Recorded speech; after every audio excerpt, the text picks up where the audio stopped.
Hello, আসসালামু আলাইকুম everyone, কেমন আছেন সবাই? আশা করি সবাই ভালো আছেন। তো এই রমজান মাস উপলক্ষে আশা করি সবাই ভালো থাকবেন, সুস্থ থাকবেন, 30টা ধরে রোজা রাখবার চেষ্টা করবেন। তো আমার মা কবে থেকে কইতেছে পুকুর পাড়ে একটা গাছ আছে, এই গাছটা কাটন লাগে, গাছটা নাকি মরে গেছে। তো এই গাছটা কাটলে একটা খড়ি গুলো হইব। তো সামনে ঈদ আইতাছে, তো ঈদের জন্য তো কয়েকটা খড়ি হইব গাছটা কাটলে। তা আমি তো ভাবলাম ঠিক এই গাছটা কাটতে লাই। তো আমারও নানান ঝামেলা, নানান কাম কাজে ব্যস্ততায় দিকে এই গাছটা আর কাটা হইতেছে না।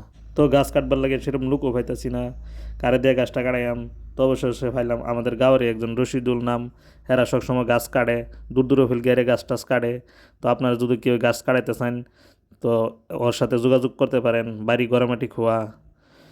তো যাই হোক, ও গাছ কাটা শুরু করলো, গাছ কাটতেছে, সুন্দরী গাছ কাটলো, গাছটা কাটতে কাটতে সাইটতে থইয়া গেল গা।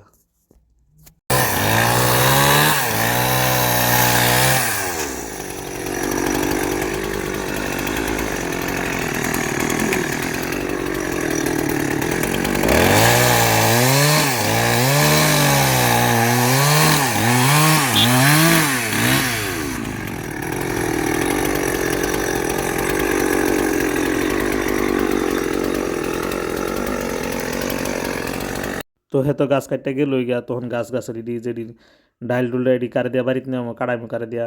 তো অবশেষে পাইলাম পেঁপেরে। তো পেঁপেরে নিয়ে আয়া লই আয়া এই গাছ গাছালি ইডি সবডি কাটলাম, সুন্দরা কাটিয়া বাস টাস কইরা হাইরা তো বাড়িতে নিলাম। কাটতে সাইটটা বাড়িতে নেওয়ার পরে মায়ের জিজ্ঞেস, কিরে তুই কোন গাছ কাটছস? তোরা আমি এই গাছ কাটার কথা কইছি না, হেফার দা আরেকটা মরা গাছ আছে, সেই গাছ কাটবি।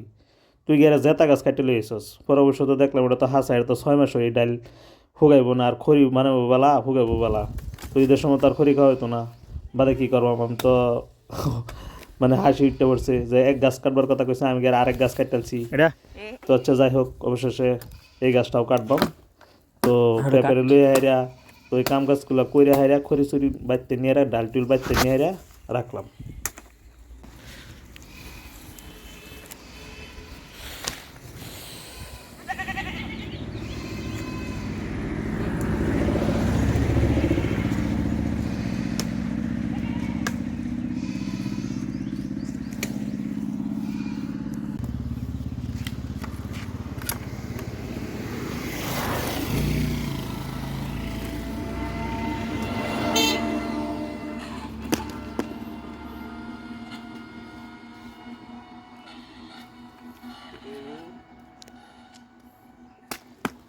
লাহে দাও সিটটা।